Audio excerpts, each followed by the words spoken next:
Salut les amis, j'espère que vous allez bien.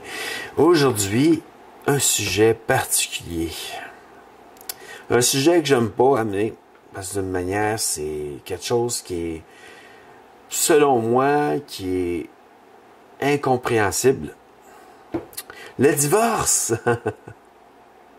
Wow! Quel sujet décevant. Bon, vous avez fait un mariage et votre mariage n'est pas totalement comme que vous voudriez qu'il soit. Et vous avez fait la promesse dans votre mariage devant Dieu de dire je la prends pour le meilleur et pour le pire, ou elle me prend pour le meilleur et pour le pire. Et le pire est arrivé dans votre vie. Et à ce moment-là que le pire est arrivé, ben vous avez dit en fin de compte, il me déplaît ou elle me déplaît. Mais bon, vous avez fait de quoi ensemble, vous êtes mariés et vous ne respectez plus votre engagement qui a été fait devant Dieu. En vous divorçant, parce qu'il est dit dans la parole, pour répudier une femme ou répudier un homme, que ça veut dire demander le divorce, il faut que cette personne vous ait trompé. Donc, d'une manière, il faut que cette personne ne soit pas, ait commis un adultère avec une autre personne et que après ça, elle se soit donnée à quelqu'un d'autre et que elle vous ait trompé. Donc, déjà là, il y a une relation adultère. Et quand il y a une relation adultère, c'est là que le divorce peut être prononcé. Mais si vous répudiez, donc vous divorcez de votre femme ou de votre mari, je parle autant aux femmes qu'aux hommes, et que vous vous retrouvez avec une autre personne, l'autre personne, en étant avec vous, se retrouve dans une relation adultère parce que vous n'aviez pas la meilleure des raisons pour pouvoir vous divorcer. Que ce soit de quoi qui s'est produit, disons, avec une jeune fille ou que votre mari vous a trompé avec votre jeune fille, ou même que que votre femme, plutôt, vous êtes trompé avec votre jeune garçon. Si on parle de inceste un peu, ou de quoi, quelque chose qui est impur, déjà. Et ben là, à ce moment-là, automatiquement, il y a un droit de répudier cette personne dans votre vie. Donc, de vous divorcer de cette personne. Il y a un droit qui est acquis. Donc, en fait, quand Jésus est venu, à un moment donné, il a dit, parce que là, il y avait une raison comme quoi que les gens disaient, ben, on a le droit de répudier notre femme ou on a le droit de répudier notre mari, c'est peu importe, vu, c'est à n'importe quel moment, c'est dans des situations. Et Jésus a dit, à moins que ça soit pour raison de tromperie, en voulant dire d'avoir trompé, de vous avoir trompé, de vous avoir d'avoir couché avec quelqu'un d'autre durant le moment où vous étiez marié avec, et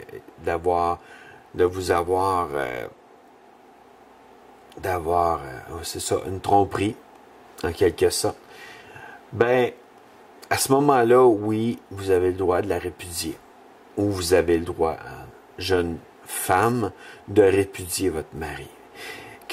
Il amenait de quoi qui était une réflexion différente de ce qui était dit dans le temps de l'Ancien Testament.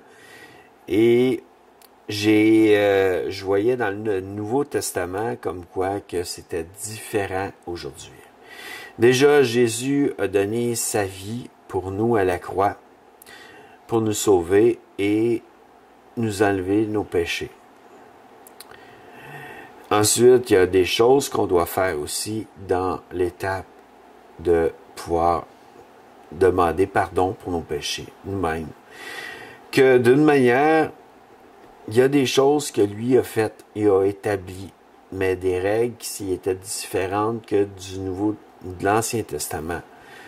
Que dites-vous que maintenant, c'est ça, c'est le Nouveau Testament que nous sommes dedans et que Jésus a donné sa vie pour nous sauver.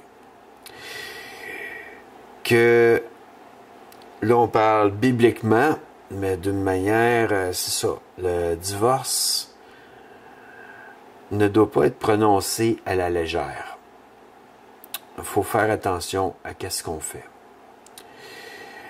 Des fois, il y en a des fois qui vont se divorcer puis qui vont décider que ils se remarieront pas, ils ressortiront pas avec une femme, ils recoucheront pas avec une femme. Là, on parle d'un homme, disons, mais ça pourrait être aussi une femme, c'est qui fait ça. Que d'une manière, c'est de quoi à se garder correct face à qu'est-ce qui s'est produit. Si moindrement la raison n'était pas bonne pour le divorce, ben à ce moment-là, de se garder de être avec une autre personne pour pas amener comme je l'ai dit tantôt, que de toute façon, mais à pécher une autre personne avec vous. Que, bon, c'est dit, et on va passer peut-être bientôt à une prochaine vidéo sur les sujets des couples, parce que là, c'est vraiment sur les couples qu'on parle. Les relations de couple. Et c'est pour cette vidéo-là que je travaille et que je fais des recherches, beaucoup de recherches. Disons que là, il y a beaucoup de recherches que j'ai réussi à faire, mais il y a beaucoup de choses qui me manquent. Que c'est sûr qu'on va parler de différents sujets, des sujets qui touchent des relations, qu'il va y avoir beaucoup de contenu dans ce balado qui est les relations de couple. Beaucoup de contenu face à la parole, qu'est-ce que la parole nous en dit pour les couples. Et beaucoup de contenu face à aussi que je connais face à ça. Ensuite, ben, il y a le livre Entretenir la flamme qui existe, que je vais pouvoir le mettre en image pour qu'en fin de compte, on puisse savoir quoi faire face à notre couple. Et aussi Dieu, avec qui on peut parler pour pouvoir nous amener des réponses avant d'aller faire de quoi qui est drastique, qu'on pourrait dire, le divorce, c'est drastique. Et il y a aussi cœur à cœur qui existe pour pouvoir réparer notre relation de couple pour qu'on puisse pas prendre des mauvaises décisions. Qu'il y a beaucoup de choses qui peuvent exister pour qu'en fin de compte, vous puissiez sauver votre couple et sauver aussi votre âme, votre esprit, de un péché qui pourrait être vraiment charnel. On parle ici j'en ai parlé tantôt, que je ne me répéterai pas. Au pire, je le réécrirai. Parce que là, disons qu'il est tard le soir et je m'endors. Que bientôt, en plus, il faut que je charge ma batterie de caméra. Que c'est pour ça aussi que je l'utilise. pour que je puisse la charger. En tout cas, je vous dis à bientôt les amis dans une prochaine vidéo et je vous souhaite une bonne soirée ou une bonne nuit. Moi, c'est l'heure d'aller me coucher. À bientôt. Bye bye.